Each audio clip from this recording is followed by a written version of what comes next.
Welcome back to another episode of FatChat. I am over the moon. I've got the man sitting next to me today. It's going to be a lot of fun.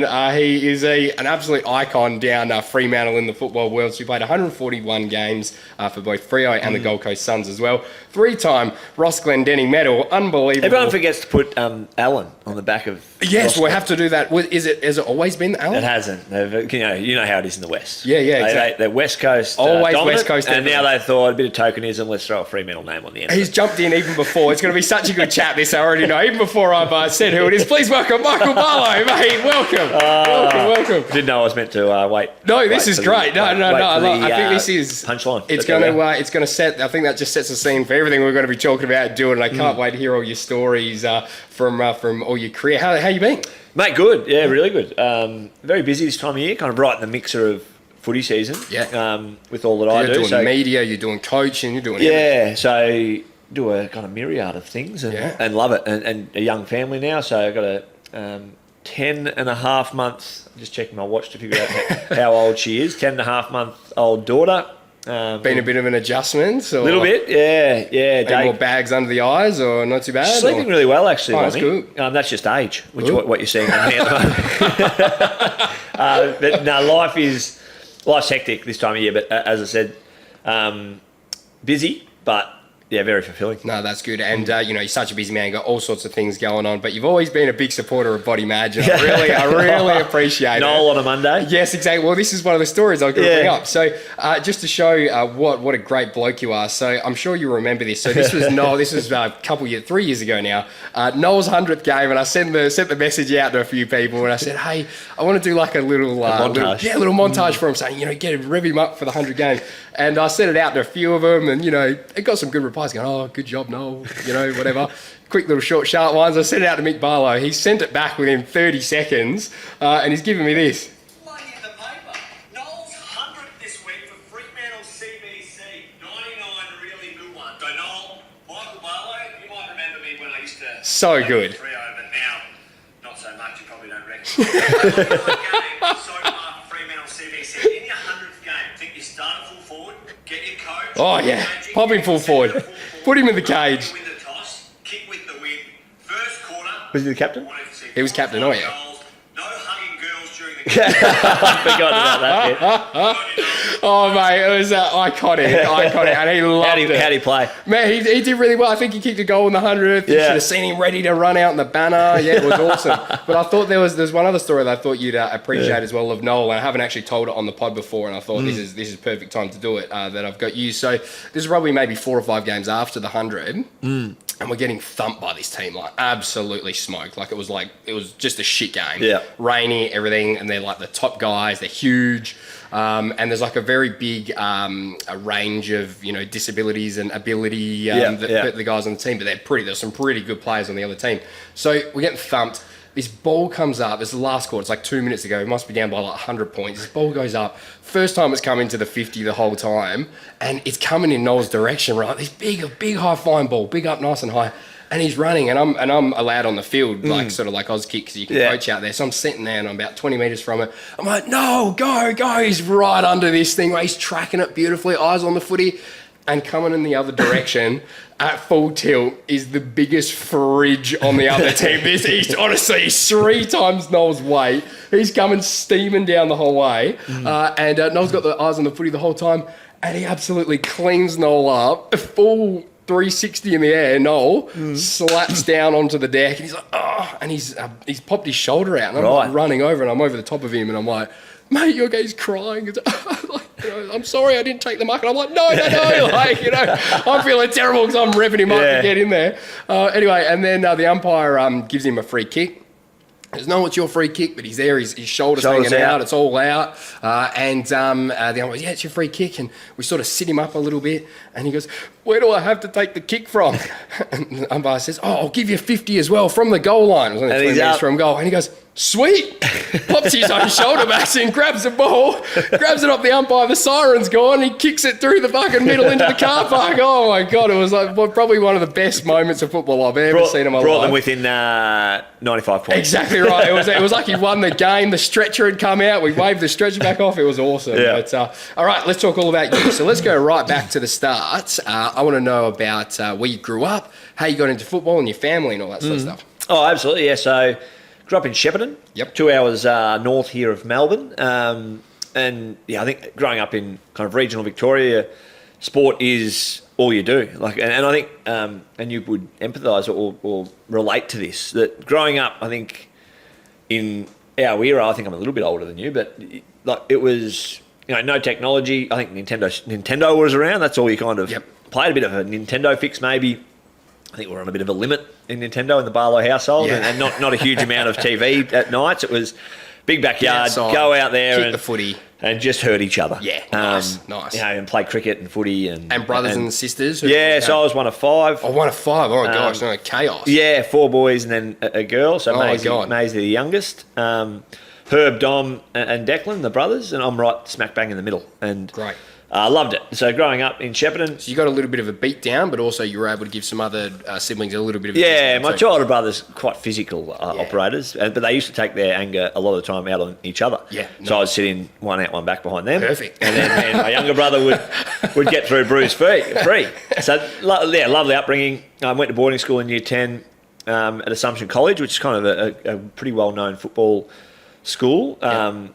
In Kilmore, which is kind of still country Victoria, so a lot of farmers and other country and Victorians and New South Welshmen and King Islanders from Tasmania would come and go to boarding school there. Yeah. It was bloody cool. Like 3 years at boarding school, with now 30 in the boarding house, and to this day the 30 are still very connected and very close. I guess that's what you get from the country towns, though. Like you said, is like really, real connection. And everybody's there watching the footy, being involved with it. Yeah, bloody oath. So lifelong friends out of boarding school, and I suppose my footy journey was a unique one in terms of making it into the AFL because it happened a bit later, right? It did, yeah. So in my underage stuff, I never made the pathway programs. Mm-hmm. So I never made the TAC Cup, it was called in the day. Never played under 18s or under 15, 16, 17, 18s for Murray Bushrangers was my region.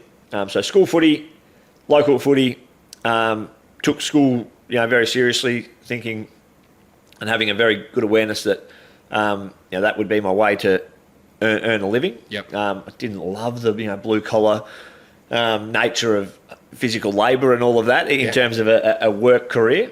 So I took my school pretty seriously, started doing an urban planning degree at Melbourne Uni when I finished school. Yeah, right, wow. So that was like when you were, 17, 18 you started? 18, yeah. So I finished school, went straight to Melbourne Uni and did an urban planning degree, and all the while was playing local footy in Shepparton. Yep.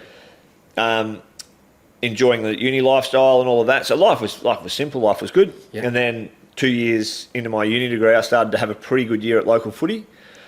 Shep United, had a couple of recruits come and watch me. Wow, so just at local football. Yeah. That's how it all that's where it all kind of took off. And wow. St Kilda was the one club out of the 3 or 4 that came and watched that saw a bit more in me than the others, because I think the others came and watched and said he's too slow, can't kick. All the important stuff. What have I driven to Shepparton for on a Saturday afternoon in the middle of July to watch this bloody dingbat run around for Shepparton? And this one guy, I think, kept coming back from St Kilda, kept coming back. So I went and did a pre-season at St Kilda, and although that was anxiety riddled rocking up there first day. Well, it's like a little bit of a difference from playing at Shepparton to then going and actually playing. And I had no concept of like the professionalism or. I did. Like I knew what you must have been doing stuff in that period though to like really raise your game. If that's because it doesn't just kind of happen. Yeah, like, it would have been on the back of some extra training or work. Little bit. I think I had a big moment in my first year out of school. Yeah. I was playing. So I played a couple of senior footy games when I was in year 12. Yep. So I won the Assumption Best and Fairest. So I was okay. I wasn't absolutely useless. Mm-hmm. I was a pretty handy footballer. Then played some senior footy games for Shep United when I was 17. And they're always a bit confronting. You speak about Noel, about playing against the bigger, juiced up. That was me playing. I was skinny and underdeveloped when I was 17 against men. Yep. And real kind of country men. Up until, like I said, like that 16, 17, 18s, when everybody starts to level out, there's a big difference in everybody's development. And that kind of makes the difference between how you can impact a game and stuff with all, at the end of your juniors, for sure. So I grew and kind of matured physically when I was out of school, so kind of 19, 20. I remember my first year out of high school, uni lifestyle was probably taking over a little bit. Yep. And my footy was deteriorating at a pretty rapid rate. I had a coach, Steve Hazelman, his name was, and he was the coach at Shep United at the time. And about halfway through the year, he pulled me in and kind of goes, mate, you're going like shit, really. And we're going to keep you in the seniors, but we need you to tidy up a little bit what you're probably doing midweek up there or down there in Melbourne. Yep. The social life and all that. Of course. He didn't want me to go cold turkey, but he's like, let's. You need to reel it in. He goes, let's pick one night a week. Let's pick one night and let's train. What if the one night you don't sleep? Is it still the one night? Let's pick one night where you can go out and do your bloody $2 pots or whatever. Yeah. And let's train. And that was kind of the eye opener. Yeah. And I think my mum played a big role in my development and kind of professionalism and not taking the mickey out of, and a bit of a respect, I think, for coaches and all that. And I remember having a discussion with mum and my coach, separate conversation, just saying, you're better than what you're doing. And from there, I kind of turned into a really good country footballer. Yep. And then, as I said, the next year, I kind of had a really good year. Started to really light up and get AFL clubs come. And my big thing was I could always find the ball. Yep. And I'm relatively fit and able to be able to get to contests and find the ball. So footy IQ and at that level, I was kind of getting 45 or 50 possessions a lot. So clubs are coming to watch and say. So went to St Kilda and did the 8 weeks there. Was Ross the coach there? Ross was, yeah. Oh gosh, yeah. And now I know Ross really well. I know, in hindsight, it's a beautiful thing. The last day of my 8 weeks there, Ross came up to me in the gym. He's like, hey, mate. I'm like, the draft's tomorrow. And I'm like, he goes, you've given yourself every chance. You rocked up. He goes, you were late your first day, all that, But I'm like, oh, shit. But, since then, mate, we see something. If it goes your way, great. In hindsight, that conversation was absolutely a conversation that we're not going to pick you. Yeah. But in my head, I'm like, oh, yeah, you're a chance, yeah. The next day came, I remember when the draft came, I was absolutely gutted. And 8 weeks earlier, I've said this a lot, I went to St Kilda just not to embarrass myself. Yep. Just to get in, do what was required, eventually get told, mate, well done, you've tried your hardest, get out. Yep. But after the 8 weeks, I actually kind of looked around and thought, I'm actually capable of doing this. Yep. So from there, not getting drafted, the progression was pretty significant to go to play VFL. And I ended up at Werribee, where I now coach. With the aim to get drafted, yes. But pretty quickly when I got to Werribee, I made, again, that connection of friends and like-minded people and that elevated level of training. And I got given weights programs. And so much about the environment that you're in as to how that will raise your level again as well. Absolutely. So having gone to St Kilda and had full-time access to physios and high-performance staff, and my whole world was opened up. And Werribee provided, another level of that, not to the level of the AFL, but it was pretty good. Weights programs and.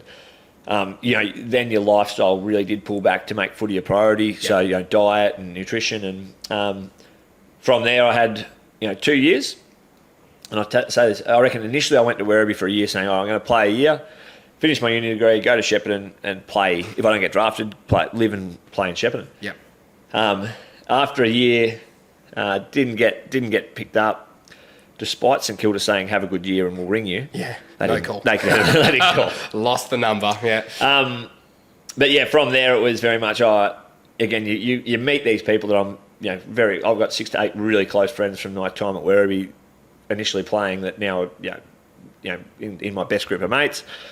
So you quickly fall in love with it and you're like, well, I'm going to keep playing here. Yep. And then my second year there, my coach, Simon Atkins at the time, and I probably at the time didn't fully understand the levels he went to try and get me drafted and give me the opportunities. He played me in all the different positions. He gave me a little bit more of a license than other players. And, from there, got drafted to the Mighty Dockers at the end of so good.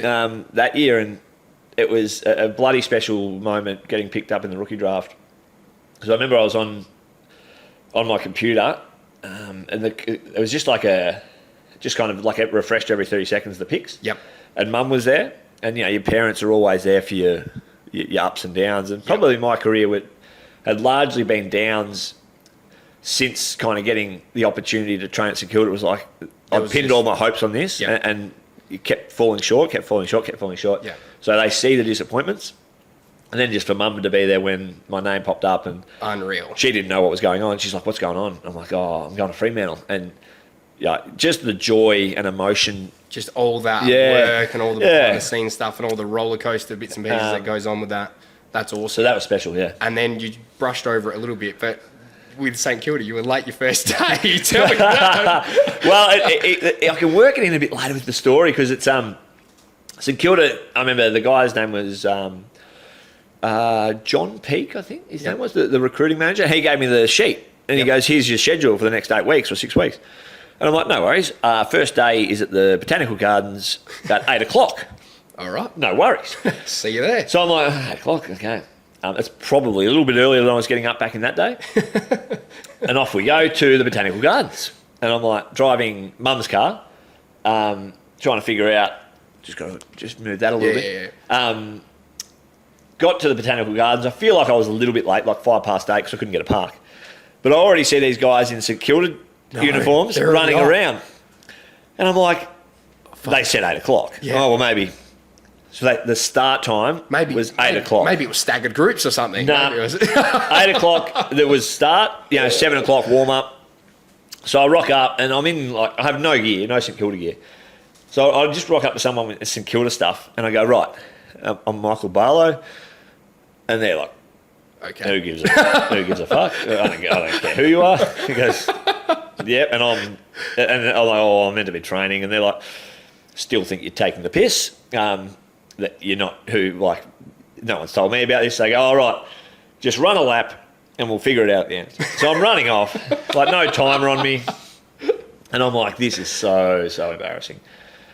And I'm like, so I finish the lap and then I walk up to some other guy. So I reckon by the time I'd started the lap, finished the lap, this guy that sent me on the lap was like, "Hopefully this guy comes back or doesn't come back," and whatever. We never hear from him. They won't have to worry about it. Yeah. So I got back at the end of the lap, and someone found out, we know what's going on. Took me over to Ross, and Ross is like, "Okay, so all this stuff," and already you can tell, gee whiz, this bloke is pretty harsh. Yeah, I think he's aware that I'm late. I don't think my excuse or my rationale with him is gonna fly. Due. Yeah. So I just said, well, whatever. The next day I was about 4 hours early for the session and from there trained. But 2 years later, Ross obviously becomes the Freo coach in a few years. And I rock up the day, his first day I walk in, meet the coach first day. Meet the coach. Obviously I'd played against him. He actually, the nerve of him. Didn't want to pick me, but in my 4th ever game of AFL, he planted Clint Jones on me as a tagger. Mate. I was like, hang on, you don't think I'm good enough for your team. Now you're tagging me. Now you're anyway. So I rock up. Ross becomes the coach 2 years later. Walk into his office. Shake his hand. Michael Barlow. Yeah, Ross Lyness. He goes, mate. He goes, the world hates swings and roundabouts. Oh, not verbatim what's going on here, but he goes, swings and roundabouts, we had a look at you, and we took this guy called Glenn Shivers. and Ross was like, he lasted 6 months, so maybe hindsight, we probably should have taken you. And then he goes, but I'll always remember, mate, you just effort, you just gave effort. You were late your first day, but you gave effort. And I'm like, mate, how do you remember that I was late my first day? His attention to detail, Ross, with that stuff is sharp. Yeah. Very, very sharp. So late to that first day, and then I think it was a great kind of or great lesson for me in terms of what was required. Like that, actually, I got home that night and thought, all right, this is what you did. So anything that's on this sheet, you need to be there an hour for your own prep and. Yep. All of that and that kind of, and that was like one of the little turning points for you to really has helped. On. Yeah, it's helped with everything. I like little minuscule gains you make across your career and everything, and habits you build. Absolutely, the habits you build for you don't just do it for a day and then it becomes habit. It's 21, 28 days, months, and then eventually it's the way you live. Absolutely. So then rocking up to Fremantle, there was all the side was pretty young at the time when you're rolling in, but there was still guns around. There was still Pav, big icon. You played with unbelievable icons down Fremantle, Ballantyne, Ryan Crowley, all these guys. What was it like early days rolling in? Do you have any good stories? Well, first day, speaking of first day at St Kilda, first day at Freo, I rock up, and when you're a new draftee, they look after you for your first couple of days, which I didn't love because I was like, I want to kind of you want to bang in. But I got a chance, and I'll tell that story in a sec, to bang in pretty quickly into like the next week. But my first session, you warm up and then you do the pairs kick. So you grab a partner and you kick over 10 metres and you kick over 20 metres, you kick over 30 metres. Who have you been paired with? Well, Pav. Pav came and found me. And I thought, well, this is nice. The captain, he's like, Matthew. I'm like, fuck, I know who you are. So. I'm Michael. And it's actually in his book. And I don't get many mentions. I think this is my only mention in his book. And he talks about that year or that new team, I think, that came through. Probably that year or the year before that team began. The team that then kind of went to a 2013 grand final and had the run of successful. Without the ultimate success, we'd view it as a successful era. And he goes, he mentioned in his book, we picked up Hilly and the year before and Ballantyne and all these guys. Fife was that year. Morabito comes in. And the rookie draft, he's like, we were successful in the rookie draft. We got, Silvani and Barlow. And he goes, but these guys, he goes, one day Michael Barlow rocked up and took him for a pairs kick. 10 metres, 20 metres, 30 metres. And we were training, because we couldn't train at Freo Oval, we were training somewhere, I can't remember where it was. It was like out near South Fremantle somewhere. And it was windy. And I'm like, nervous. Oh, of course. Kicking with Pav. And I'm like, literally, I'm not a great kick anyway. I'm like, kicking and I'm missing him here, there and everywhere. I'm like, oh, shit. In his book, he goes, we picked up this rookie kid from Shepparton or Country Victoria called Michael Barlow, and on his first day, he couldn't hit me from 10 metres away. And I thought, well, they've really mucked this one up. And then he's making the captain go and run and fetch these balls like an Auskick kid. What's he like when you do it? Is he like, all right, come on, mate. Was he being encouraged or just no words? It was. I think he was getting pretty pissed off. He was, I never did a pairs kick with him again. So that was a good story. Day one. And I'll tell you the next week, again, quite funny, because, again, you're trying to make impressions and I'm a good runner, I'm a good time trialer. So I was looking forward to the time trial. I wasn't looking forward to it for the feeling you get, but I'm a good runner. And the 3K time trial came up, and always my tactic for forever and a day was I'm just going to go out hard and try and hold on. And my first ever test at Freo, it was, again, the Freo Oval, so you're doing 6 laps. And I've gone out, and I'm out by 200 metres about 400 metres in. And Kepler Bradley tells a story that he was he was injured and he's doing a session on a bike just overlooking the time trial. And he's there with Dean Solomon and he's like riding the bike and he's watching me do this, and he tells the story. He goes, we're watching you do this time trial, and he goes, this dickhead thinks it's only about 1 kilometre. Have a look at this dickhead. Watch this dickhead. He's yelling at anyone that's listening. He goes, have a look at this dickhead. Just gunning it. And then I've kept holding. I ended up winning it, but I held on. No, that was my thing. I'd go out hard and maintain. Clearly it fatigued, but I think Crowell's kind of nearly got me at the end. But yeah, Kep tells the story that this bloody dickhead's running. He thinks he doesn't know how far 3K is. That's awesome. And then in terms of like early day stuff, was there anything that you were working on early days to really crack in? So like you're a gun runner. Was it sort of like skill wise that you were really trying to craft up? Yeah, certainly. I think the skill, my deficiency. Again, I reckon AFL. I do get a little bit frustrated, especially like I coach the state league now, and I think I've got number of players that have that capacity to go to the AFL. But there's always one thing. They might do 7 or 8 things really well, but there's always one thing that just is a little that bit they're deficient. And mine was probably ball use and speed. But yeah, I think eventually, I always say my first 10 games I played at AFL level, I felt were the easiest games I played because you're surrounded by better players. You've actually been exposed to that high performance program at a full-time level. So you can put all this time and effort into, rather than working all day or being at uni all day and scraping by for income and playing doing semi-professional footy on top of that, you're a full-time athlete. You're getting paid well to do it. So full focus, so I'll never forget that transition. For me, was just like, well, this is great because all the things I'm deficient at, you get more time to work on, and you've got all the resources to utilise it. So mine was certainly kind of the skill-based decision-making stuff with my ball use. And then were you doing like what sort of extra reps and that sort of stuff were you doing? Were you doing anything extra? Not really. I think it just became, because I'd transitioned from a semi-professional to the full-time environment with increased resources. Like my weights program, like you just have that time. You're not rushed with anything you do at the only thing you have to focus on is training and making sure you're doing good. But I was always, even at VFL days, I'd always do an extra swim per week. So it would take half an hour, to be either a kilometre to 1,500. And I built that into my routine that even, for my whole AFL career, I would always do that extra. On the Tuesday or Wednesday, I'd always do the extra 1,500. And I just felt probably my body shape, like I was never fat, but I was probably one that just needed that little bit extra on top to mentally know I'd just done that little bit extra, but also probably helped with skin folds. And that was the whole time, all throughout your career. Correct, that's what you did. Yeah, great. And then tell me about the debut. So 2010, an electric debut. I was at the game. I remember you had the shaved head. Funny story about the shaved head, actually. Yeah, tell me. Well, I needed a haircut. I went down to bloody Garden City. You need to be looking fresh. Yeah, round one, I went down to Garden City. I couldn't get in for a haircut. And I'm like, well, what is it, Thursday?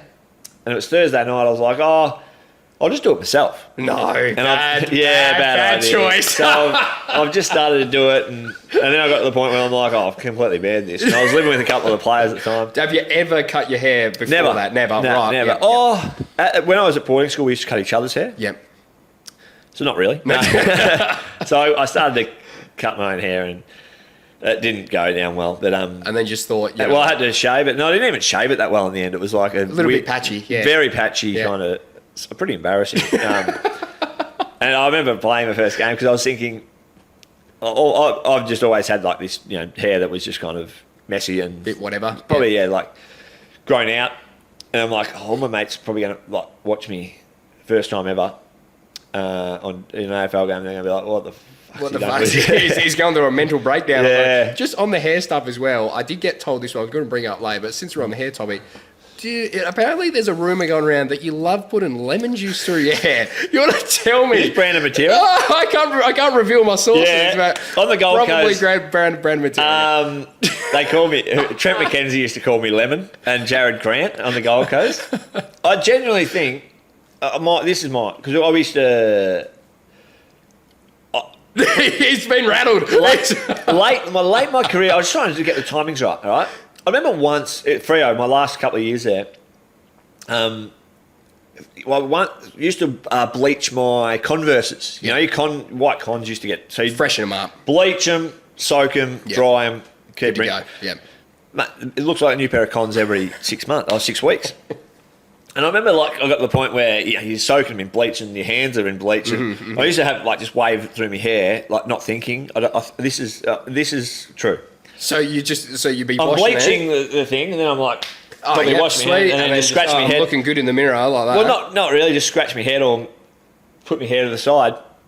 And then over time, I was like, little blonde parts come through my hair, which I would imagine was the product of the bleach.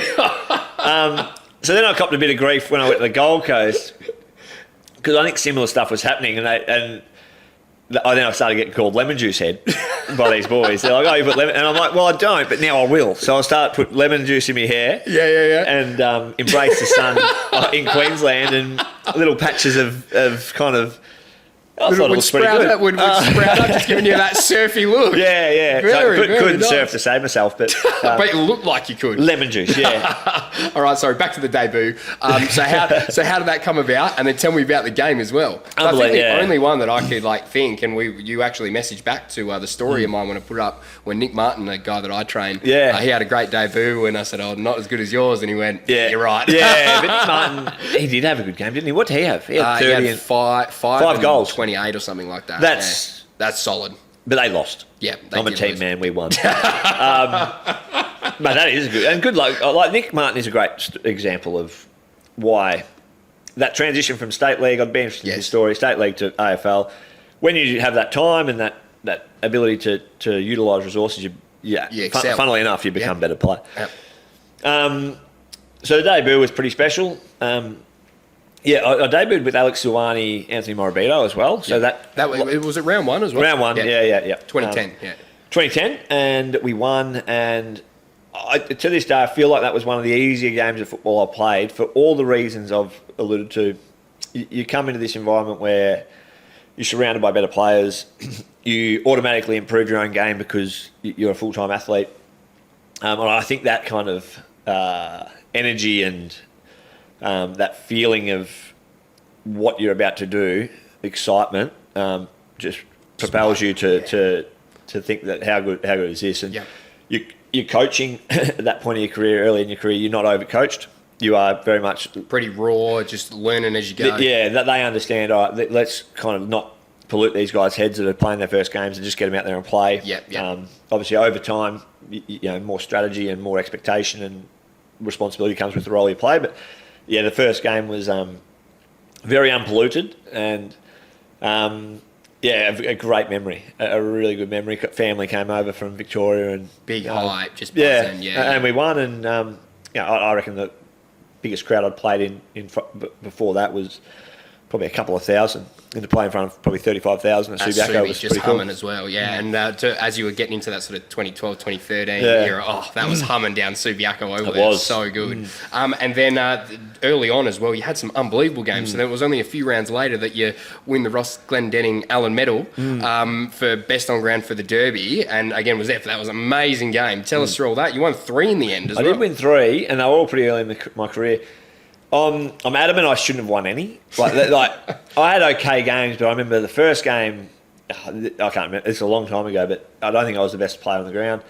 In 2013, I won 2. Poor old Chris Mayne, I think, had never had 30 possessions in his life. And I think he kicked 3 goals and didn't get the best on ground medal. Goals mean nothing. Dave Mundy, the other time, I think I shared it with him. Was far better than me, but it's one of the few times. Not a few times, but it's. You get a bit of luck, and that was probably my luck to get a few Ross Glendenning Allen medals. But the first little period was really cool. You polled a bunch of Brownlow votes as well, hey? I did. I think there was a bit of spruik around how I think I was second favourite at one stage. I think I was coming second or third maybe when I broke my leg halfway through the year. And Chris Judd was out by a mile, so I don't think we were wheeling him in or reeling him in. Well, who knows? Maybe it would have. Nah, maybe. But that first period was magic. Really, really cool. And the derby, first derby's an experience. Playing in derbies, huge. Yeah, and that was an away derby. Yep. And you run out, and the Eagles chants up, and the first time you actually hostile as you actually felt endangered. I don't feel half. I feel half threatened out in this footy field. Yeah, which is pretty cool. I think people don't understand that with the derbies of how intense they are until you actually come over the one. Then you played so well to start on off with your career. Couldn't have really gone much better. And then the football gods have just gone, you know what? Let's reel it in, Barlow. Let's send Reece Palmer in skidding for a ball. Let's take out the shin. Where this is going too well. We're going to reel you in a little bit. Tell us about that game and that injury, and then we'll sort of go into like all the rehab stuff that you had to really get back. Yeah, I was there as well for that game. Sorry, you. So the game was done. Like we were out by a long way, and I remember the feeling. I hadn't really smelt the roses for the whole, 5-6 months that I'd been at Freo.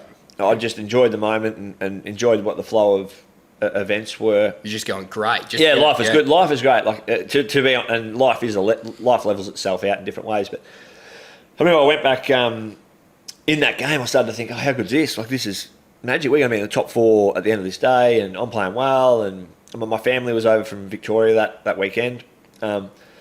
And you're just like, it's a special time in your life. And then bang, quickly levels out. Yep. Went back and got the legs taken out.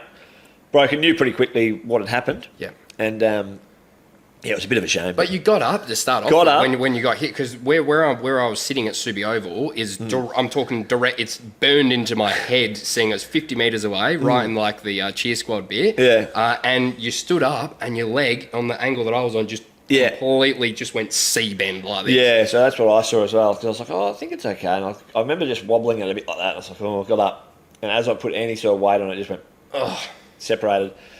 Quickly sat back down. Yep. And then said, all right, let's get this over. Yeah. And from there it was like, people often ask me, how you must just have been gutted because you'd worked so hard to get your opportunity, and that happens. But I had great gratitude for the fact that I think I'd signed a couple of year contract, and if that had happened to me 12 months earlier, it would have been would have been stressing because, a lot because more. The recovery, I don't think I would have passed medicals and. Yep.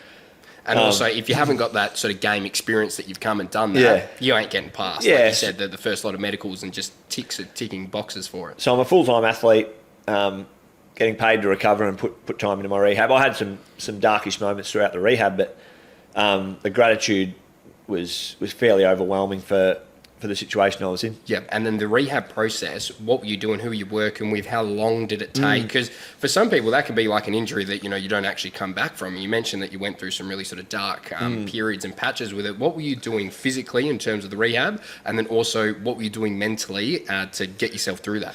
Great, yeah, it's a really good question. It's something I should document, and kind of, because the older you get and the further away from it you get, you forget little patches of it. Yeah. But I remember 3 or 4 significant moments of it.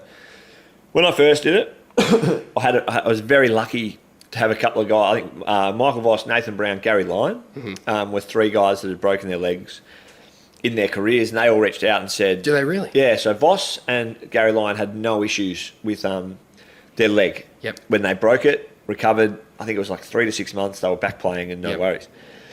How did they reach out? They call you? Yeah. Wow. There was no Instagram. It wasn't the dark ages, but yeah. I think they just rang or messaged on your old cell phone. Oh, wow. And away you Amazing. go. And Nathan Brown was the outlier of that discussion. He rang and kind of talked through. He was really adamant with me. Take your time. Ideally, you kind of have no issues when you come back. But he goes, he rushed it. He came back after I think 9 months and was crooked and not in a good space physically for the next 12 months. So you get those 3 bits of advice. So I'm automatically thinking, Brownie, thanks for ringing, but I'm going to take the other 2's sample size. Of course. Because they were perfect. That sounds way more positive, yeah. But mine, unfortunately, was probably more like the Nathan Brown situation. I took a while, probably took me 2 years. It took me 2 years to be pain-free in my leg. Yeah. And that's when you started sort of stringing more games together. Yeah. Was that like end of 2012? Yeah, 2013? I'll never forget the day. Middle of 2012, we played Richmond. Yep. I think I'm nearly certain it was a really significant day for the club because we beat Richmond at the MCG, and it was the first game in that era. We wanted to be this anywhere, anytime team. Yep. And I think you've followed Fremantle long enough to know it's all good in theory, but whenever Freo used to play away, it was like, no good. Yes, it's going to be but Ross was great at encompassing this. Wherever we go, whoever we play, it doesn't matter. We stick to our trademark values and we commit to our style and we win. Or we play that way and give ourselves a chance. Yep. And that day, Sandilands went down and John Griffin played ruck the whole game and killed it. There was no Nat Fyfe. Matt De Boer played as a midfielder and killed it. Pav kicked 6 and it was really wet, a miserable day against Richmond, and it had all the tailings of hardcore back to the wall. But the narrative had always been Freo will just crumble here. Yep. And we just kept coming and coming. Zach Dawson did his knee and was to miss 6 to 8 weeks afterwards, but played through the game. I remember that day significantly for that period. That set up our next. That was a day where I think that belief and the confidence in what we were building was established. That breakthrough moment, yeah. But also I remember playing that game and feeling really comfortable in my body. And I was like, this is amazing. And I remember going to bed that night thinking, that's great, but I'll wake up tomorrow. And usually see how it feels, 24, 48 hours after the game, I could hardly walk. But this one, I was like, I can actually walk around and I feel quite normal. And I don't know what it was, but it was about 24 months after I'd broken the leg that eventually I think everything had caught up to itself, and the muscle and all of that. I actually felt really confident and comfortable in what my leg was. That's great. And then the actual reps that you were doing leading up to that, so were you physio in every day? Were you there a couple of times a week? Was there exercises you were doing, all that sort of extra gym work? Were you doing upper body sessions to sort of, counter in all the stuff that you weren't able to do? I think pretty quickly you get back in and you start doing swimming and upper body stuff. Chris Tarrant was injured at a similar time to me, if you remember Chris Tarrant. Yes, absolute Adonis of a man. Yeah, huge. Biggest pipes ever. Exactly. Massive, yeah. So here, you want to feel inadequate? Yeah. Stand next to him. Go in with him. Be the only two players on the Fremantle list that are incapable of running. Yeah. And all you're doing is weights and grinder sessions and swimming. Don't stand next to him in the mirror. And I'm looking at me. I'm looking at him. we're doing the same things here. You're way big. You're way better than me. Great man, Chris Tarrant. And I actually really enjoyed the periods I had with him. It's like 6 weeks, just me and him. You do need kind of someone to bounce off. With, and I'm still probably a bit of a fanboy at this stage. As first year, that's pretty cool. Chris Tarrant, he's at the stage of his career where he's well established. He ends up going to Collingwood the next year and winning a premiership. Yep. But did upper body stuff. But the milestones were always when you get rid of crutches, we can start walking and water bearing and all that.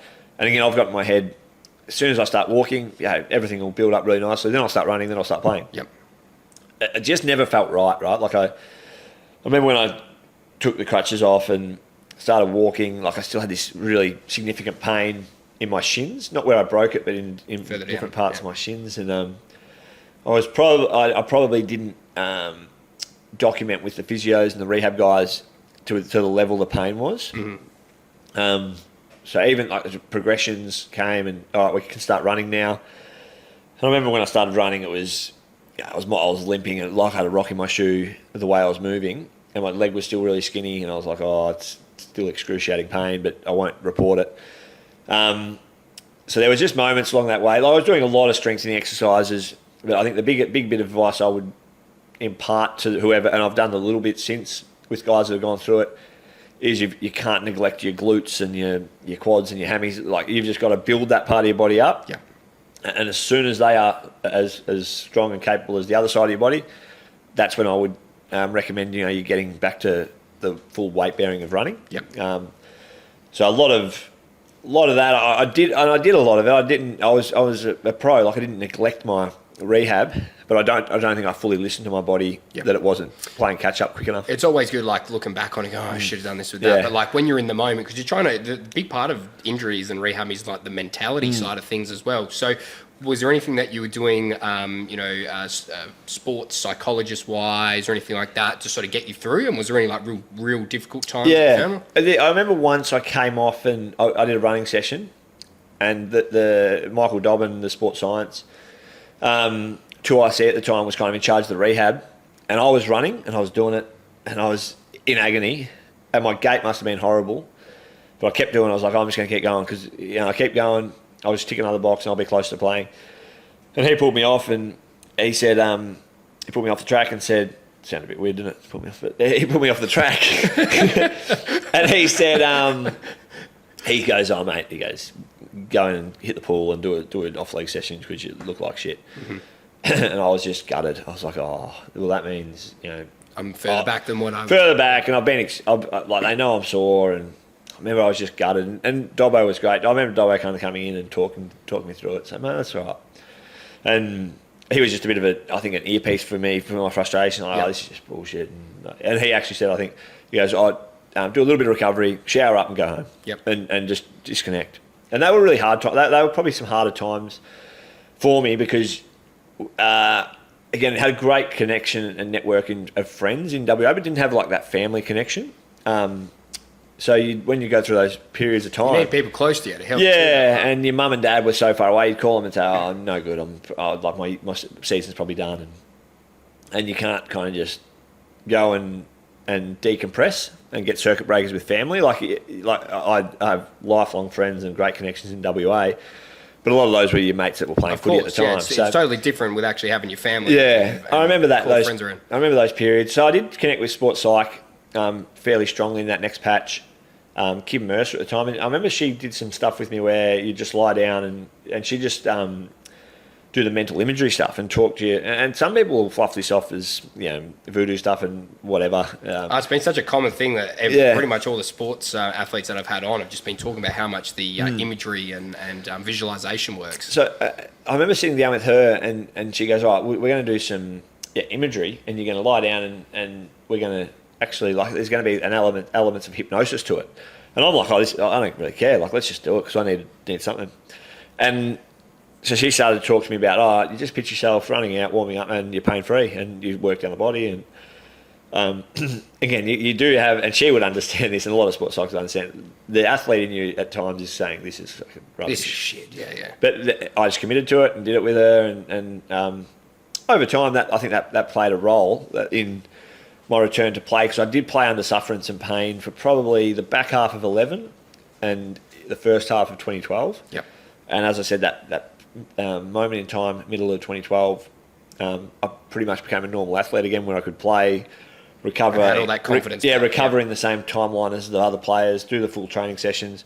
Funnily enough, my performance improved from probably that period till the end of my career at Freo. Hey legends, quick little break in the podcast here because I've got a sick giveaway that I'm doing with Kamikaze Energy, and I'm super excited for a FatChat listener to be taking home this amazing prize. So up for grabs is $500 worth of product from Kamikaze Energy, which is all the drinks that you got in front of me here. They do some other great products as well. And the best thing, I said it last week, is the names of the flavors. So I've got the, what's this one here? The orange flavor, Hawaiian Splice. That sounds unbelievable. Let's crack this one open, give it a go. Oh, that's good. Very, very Fanta like that one. That's awesome. So I've been using energy drinks and a little bit of caffeine to help me through some of my Ironman training that I've been doing as of recently before going on the big rides, the big runs, keep me focused, keep me sharp, and I'll be banging down a few more of these Kamikaze energy drinks. So to win, or to be in the chance to win the $500 worth of product, all you have to do is go check out the social media posts that I put out last Friday, get tagging your mates in the comments below, and also follow Body Majic and Kamikaze Energy for your chance to win. We'll be announcing the winner on a podcast on the 8th of November. Get tagging your mates, get following Kamikaze Energy and Body Majic, and good luck. So 2013 with Freo, this is like starting to build, or 2012 even starting to build up really nicely. Tell us about that patch there and what that was like playing for the club at that time. Yeah, unbelievable. It's like clearly the fondest memory for me playing AFL football was 2012, 2015. Yep. Where we had a patch of finals. You kind of got used to winning. And it was all off the back of, I think, the belief in each other, the belief in kind of our trademark as a playing group, the belief in the style. And I think that we were a hard-edged side. Yep. So we were a side that we couldn't rock up and play the 18th team on the ladder and just say, we'll win today. Yep. It was all based off, and it was, I've taken a lot of this into my coaching, that I was a player and we were a team that had to go to dark places physically during games. Yeah. Because like when you look at like the other guns at that time, like Geelong, Hawthorn, their teams are stacked with like, as in, you guys had superstars, but they've got like Hall of Famers like in every part of the ground. So. The Hawthorn, you always look back on the era you're in, and the Hawthorn side, the Hall of Famers that'll come out of that situation: Sam Mitchell, Buddy Franklin, Hodge, Jordan Roughhead, Hodge, Cyril Rioli, pretty good players. Birchall, very Josh Gibson, Brian Lake, all high-end talent. Not to say they didn't bring great effort and they didn't have great systems. So we were kind of in that mixer of couldn't get past that one side for that period, 2012 to 2015, and that was pretty much Hawthorn. Hawthorn beat us 2013. 2014 we fell over a bit with injury, I think, in finals. Like we got to the finals, and by that second final against Port Adelaide, I think there was no McFarlane, no Johnson. Fifey. Injuries through the team, I'd had a broken foot and probably wouldn't have played in the prelim or the granny if we made it in 2014. So timing is pretty important.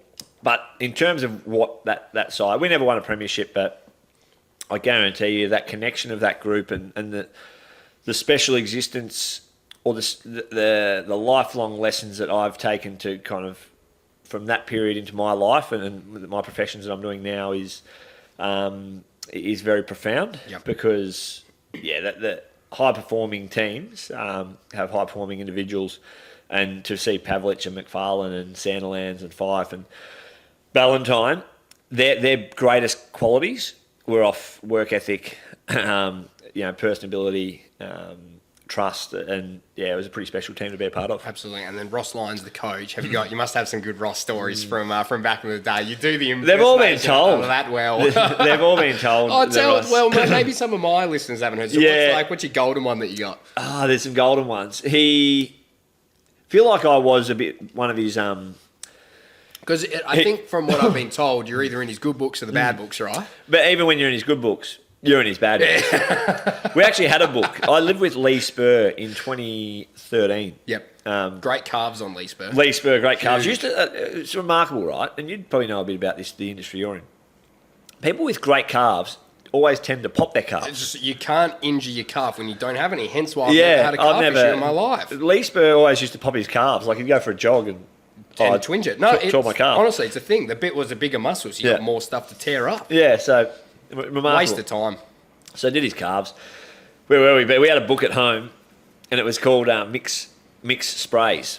So it was just like every round we would document the spray that I got off Ross. Oh, that's so good. So 2013, the first 6 weeks, I can nearly tell you every game that the reason I got a spray. Yeah. So round 1, 2013. You got to publish. Have you published that somewhere? No, I've lost the book. But 2013 round 1, I actually won the Ross Glendinning medal. Yes. Right. So gun game. Gun game, played well. Everybody else was good. But I went third man up a couple of times and knocked it out into space. What are you fucking doing, me? Went on a side that wants to spill the ball onto the outside. Not good enough, mate. Yeah, he's like, you put it at the outside. Here's Jamie Cripps mopping up the ball and getting all your big third man ups. You're happy. You're getting a big swat of the ball. So that was round 1. Round 2, we played the Bulldogs, and I got an advantage. Well, I thought it was an advantage, but it was a free kick against Freo. So I waltzed to the goal line and kicked it out of the stadium at Marvel. And I'm like, there's a goal. And I turn around, they're marching us 50 metres back to... And I'm like, Ross, after the game, actually, we won. Again, he wasn't dictated to by win-loss, credit to him. He was walking through the change rooms, he caught a glance of me, and he's like... Yeah, you think you're pretty funny, you're taking the 50, giving away a 50, and not good enough. But I was fully naked as he briefed me. Oh, no. Just I'd showered up. That extra level of condescending. And I remember everyone was in the change room and he's eyeballed me and he's like, "Yeah, you taking the 50? That's just selfish." I tidy that up, and he's walked out. Everyone else is like getting changed around me, and they've looked over and okay. Anyway. Round 3, gave away a free kick and then gave away a 50 because I went back at the umpire, and we lost that game. And he referred to me after the game. He goes, "You feel good about yourself, Mick?" And I'm like, "Oh, not really." And he goes, "No, you feel good about yourself. You've got it off your chest," to the umpire. "You and your big mouth costing us 100 metres or whatever."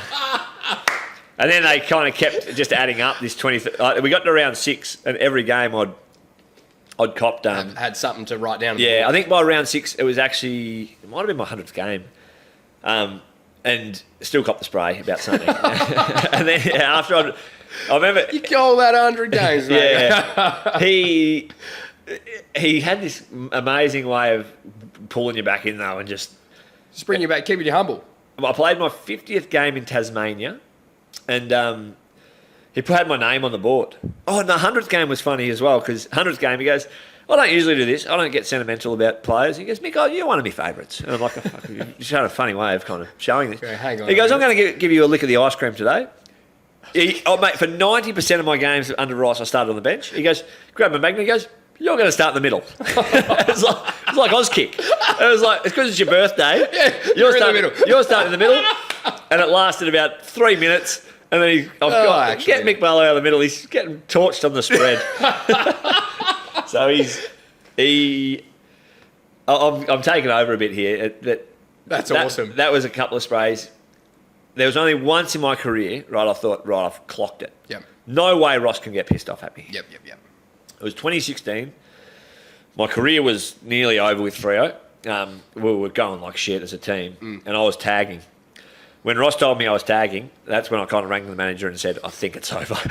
And he goes, oh, you're tagging. I was doing the tagging pretty well, though. Who are you tagging? I tagged Zaharakis against Essendon, kept him to 11. Great. On Rich against Brisbane, kept him to, I think 12 or 15. Also but I was finding the ball myself. Mm-hmm. Robbie Gray was my next opponent.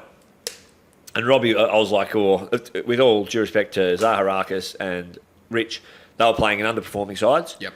And, it was always easy. But great players. But kept them quiet, and then it's like, right, here comes Port Adelaide. The big dog, yeah. Right, Robbie Gray. And I'm like, this bloke's kind of like a wizard. He can do shit that no one can do. He can kick goals, he gets the ball. And I'm like, right, this is the day that I'm going to... I always went into games thinking, like, what's going to go wrong? Right, that's going to go wrong.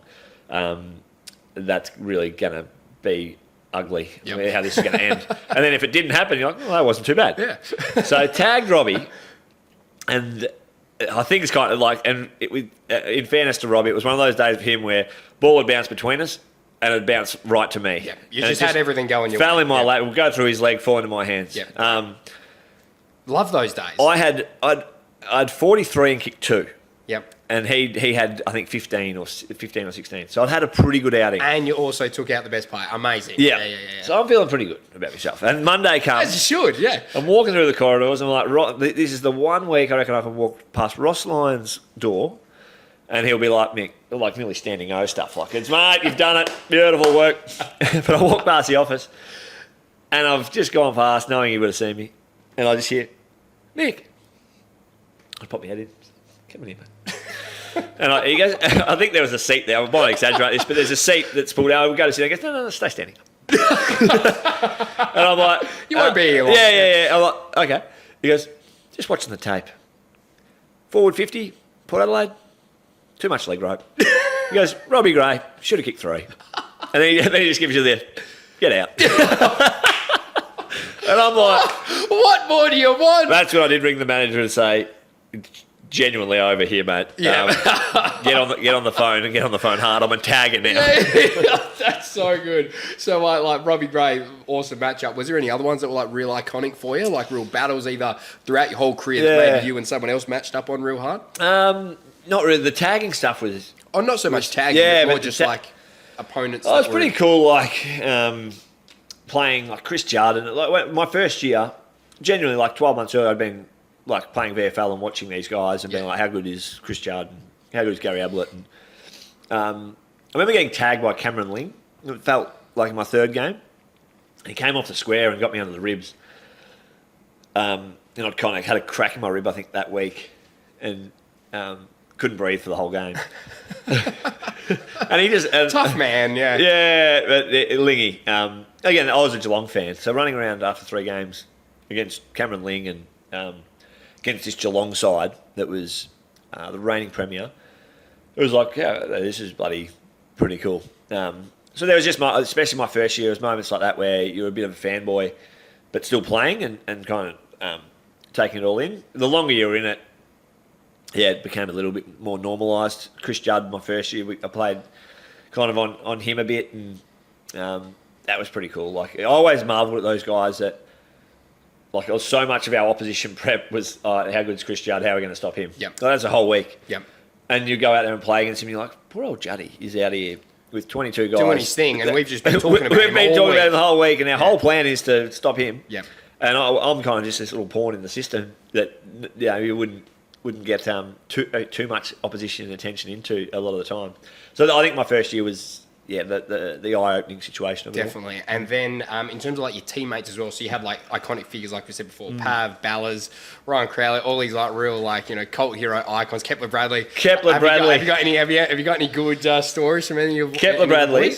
Kepler Bradley I used to sit next to in team meetings. Great.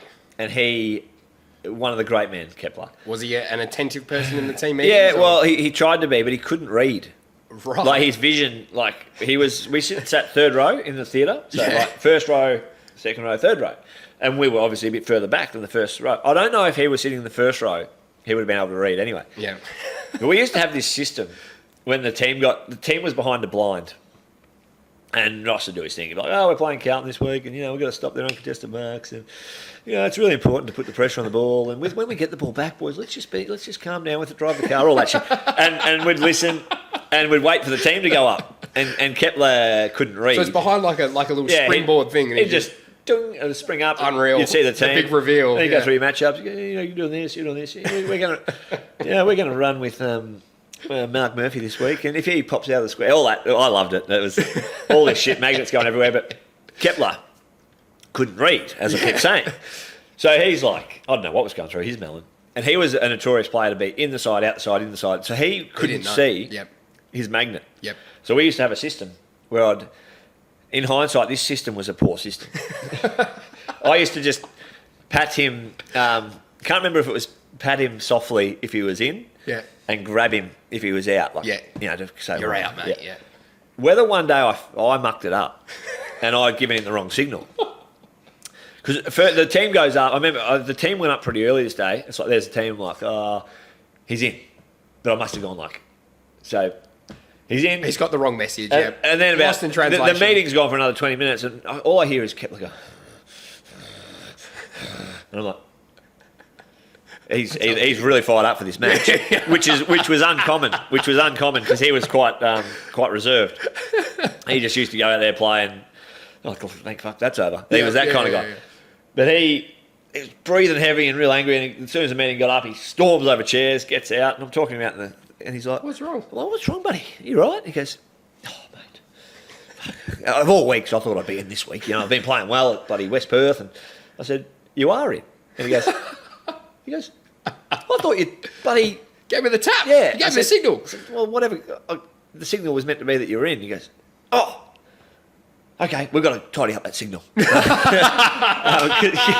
He couldn't read. I don't think he could smell either. Right. Yeah. So why couldn't it? Was it just just vision? As just far away from the board. Yeah, just so far away from the board and the magnets was, in fairness to him, were pretty small. That's so good. Kepler Bradley, what a gun.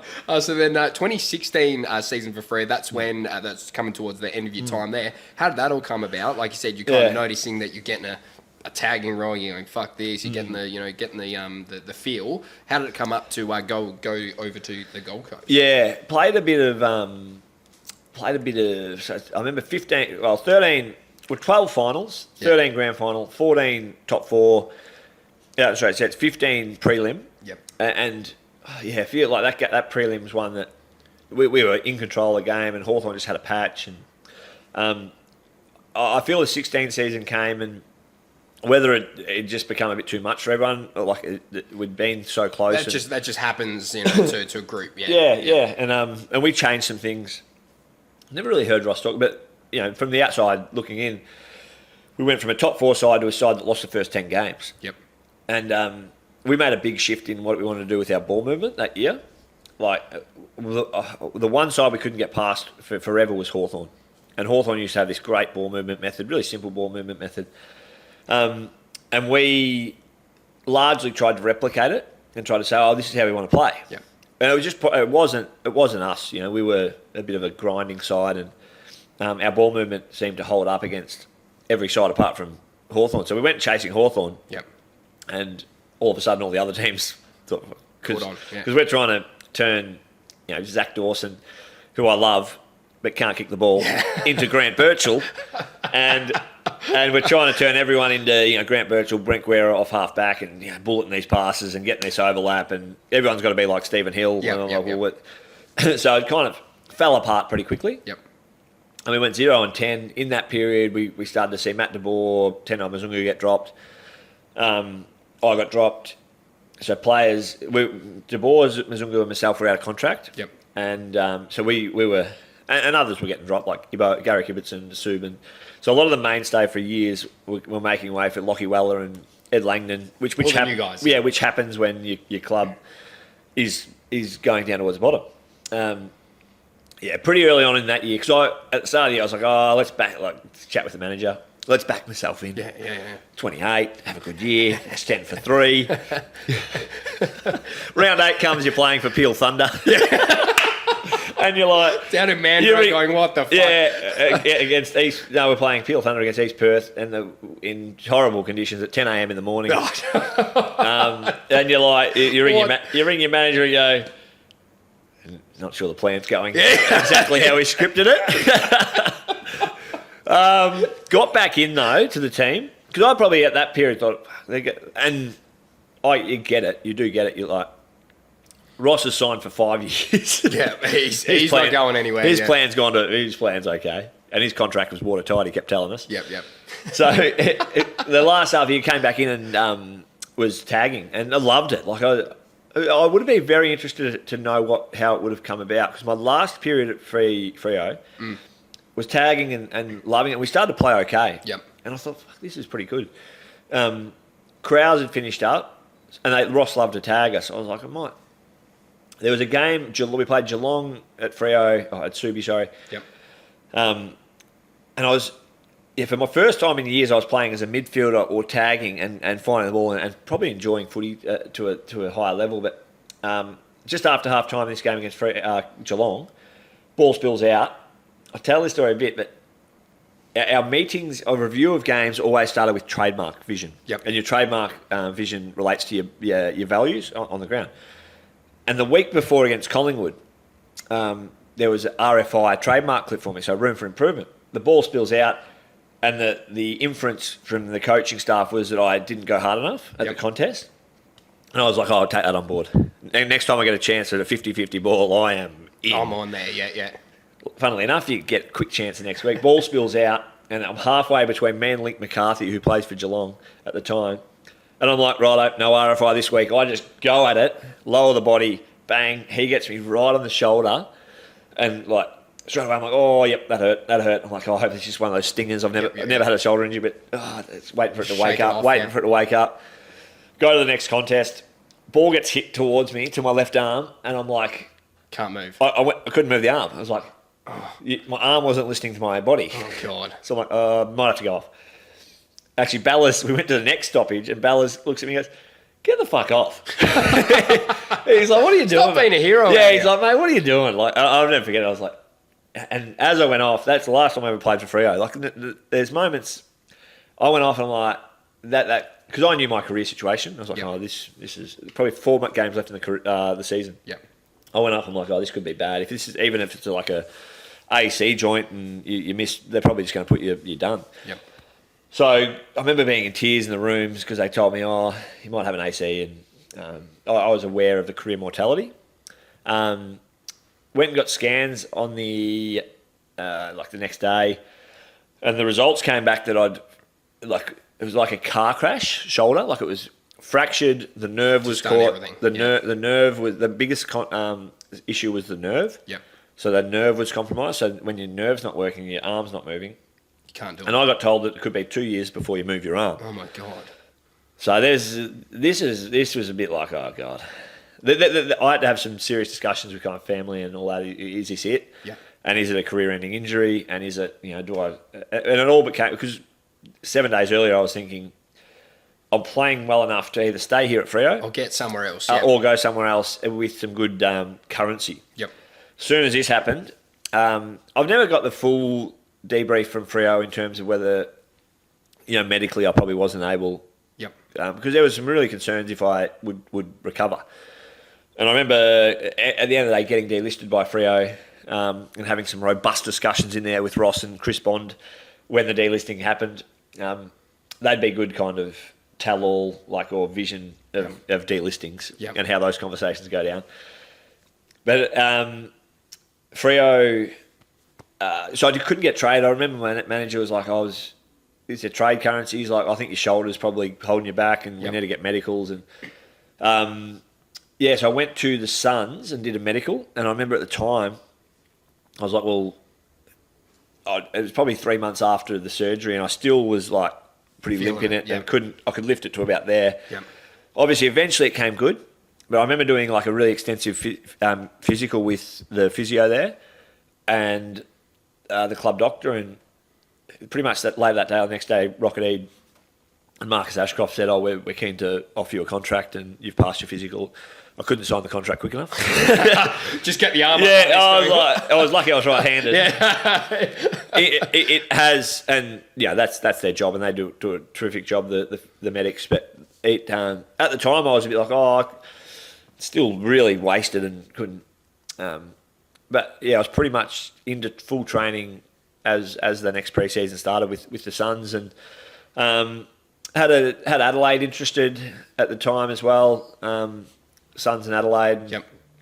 Went with the Suns, and it's always interesting decisions. Hindsight, Adelaide were a good side the next couple of years. But my time on the Gold Coast, for kind of probably, it wasn't a great career, or like my footy career there. Again, I broke my leg halfway through my first year there, and didn't get much opportunity in my second. But lifelong. Again, I've had 2 pretty cool years on the Gold Coast. Absolutely. Well, I heard that those whole 2 years, you didn't have your shirt on for the entire time. I hear you down the cafe with the shirt off, the Mermaid Tab with your shirt off. The Mermaid Tab.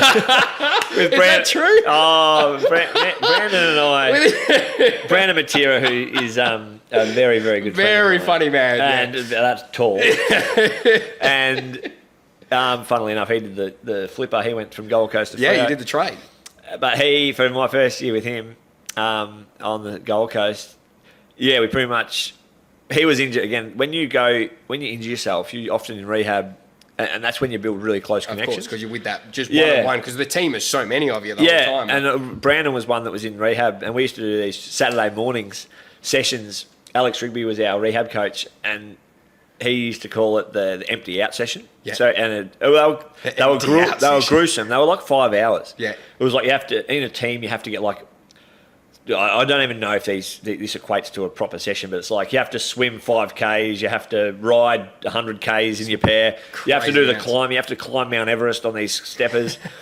And we used to just do it. We're like, we're going to like have a few beers of Savo because we're doing 5 hours. Of course, yeah. So me and Brandon, all we did was work out and go to the pub. Yeah, that's for our career on the Gold Coast. Pretty good schedule. No wonder it didn't work out. No wonder it didn't really work out on the Gold Coast. That's so good. So now, you had an amazing career and, some great memories at Fremantle, Gold Coast, really iconic. If you're sort of like looking back on it now, in terms of like the preparation, performance, skills, all that sort of side of your game, is there anything, because you're doing coaching now, is there any kind of real nuggets of advice that you'd give someone that's about to go through, a juniors up and coming to, really work on? Yeah, I think bring it to that next level. Yeah, I think there's always the individual. Again, the person you are most accountable to is yourself. Yep. And utilise all the resources, especially these guys and girls that are in pathway programs. Yep.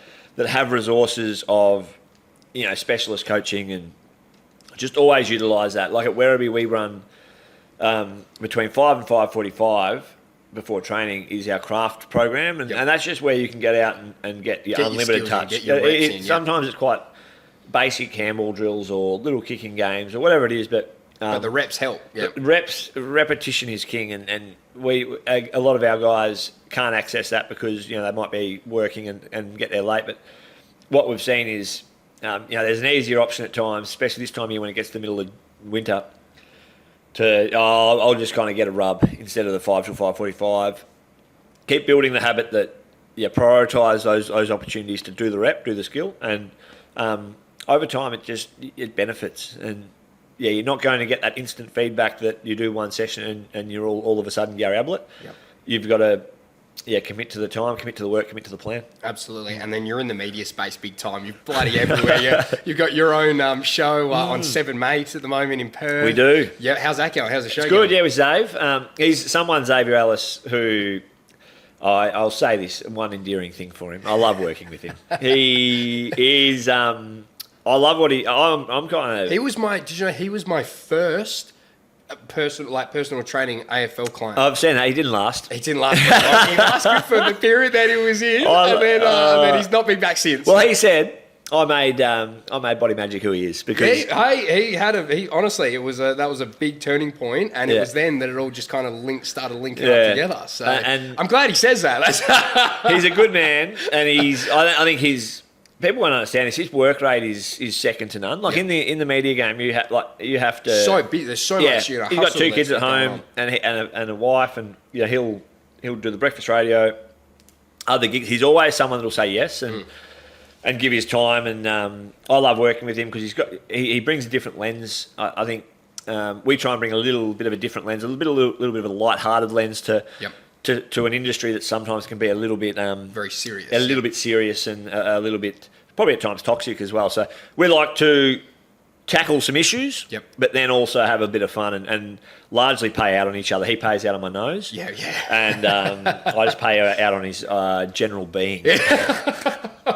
I think you guys complement each other very, very well. And then you're also like writing for the paper as well. You've got it's the Mick Barlow medal as well. That's part of. I'm very much arm's length from the Michael Barlow medal. The boy, I love it. The boys on the dream team.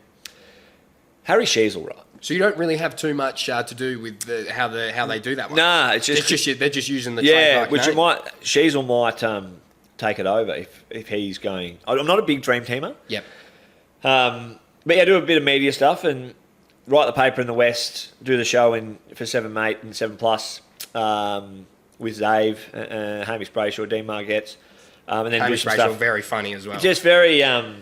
Some of the stuff he says, I have to think about what he just said for a sec. And go, okay, must be that saying what he means, just to try to like fill in the blanks. So I think he has this saying, was it not bad, mate, itself. I think that's he says that whilst he conjures up what he's saying next. Yes, I love his golf Instagram stories. He goes golfing, and he'll talk you through his round. I'm not big on golf, but I find myself enjoy the journey.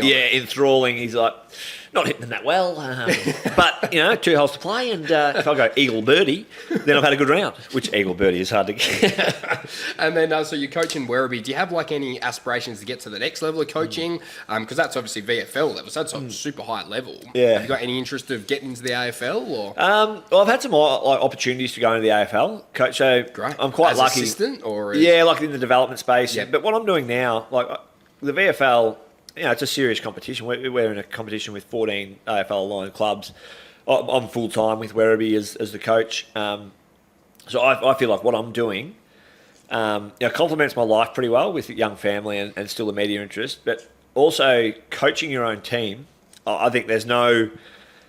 I could have been in the AFL now for 4 or 5 years as a development coach and wouldn't have had any of the experiences or anywhere near as many experiences as being the guy that has to go to players and say you're out, you're in, you're off the list, you're on the list. A decision to be made game day on in terms of how do we stop the opposition from scoring. They've kicked around and goal. I have to be the man that sanctions a move, and I love it, I love especially to get to game day and the combination of the build and trying to get a result it's like nothing in this world.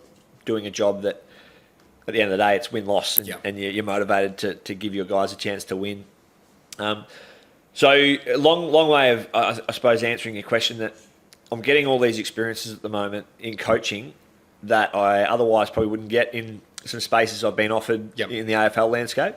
So I'm content. I still kind of don't know fully what I want to do, but what I'm doing right now, I'm loving. Unreal, mate. Well, thank you so much for coming and doing this pod. It's been so good to chat. Thanks for always being a big Body Mage supporter. I do really appreciate it. Good luck with coaching Werribee. Hope to see you, hopefully get a job at an AFL club. Head coaching somewhere would be amazing to watch you. But thanks, mate. You're a no worries, mate. I'm going to get you to sign this jersey. Just here. On that, are we a chance this year, Freo? We're starting. I've got the flag mantle stuff back on. Because it was grim early, wasn't it? So grim, but it's just starting to build just nicely. Can I give a shout out to him? Yeah. Mate, because please do. We were all, not we, but I think the whole, I suppose about the toxic side of media at times. I don't know him, right? Yep. You know him quite well. He seems like a guy that would take a lot, or not really. There is nothing that would worry him. Great. He's physically built for football. But even more so, he's mentally... Yeah, he can disconnect from it pretty well. It just doesn't worry him. He just plays. I love it. It's amazing. I don't know how he does it. I wish I was like that for everything that I do. That just... don't put the pressure on yourself as much. And he looks like he's just having fun. And playing well. He's going to be... Like that compliment of Sean and Luke Jackson is going to be special. They're starting to win a lot of the people around that... Were digging the heels a bit earlier this year, and I was probably one that was saying, it was going to be a challenge. I said this in my article earlier in the year. This year is going to be a really tough year for Freo because they've come off the back of a really successful year. And they probably overachieved a little bit last year. No one expected that from them last year. And I saw some... and then the shifts they made, the players going out and the players coming in, it was attached with risk. Yep. And Luke Jackson and Jaguar O'Meara to a lesser extent has elevated their style and their brand in the last few weeks to be able to put them now into a discussion. I think they are still probably a 6 to 10 side and right in that mixer. But the trend in the last couple of weeks is going towards more 6 and 7. It's looking bloody good. Well, mate, thank you so much. Love Let's it, get you out of here. You're a bloody legend.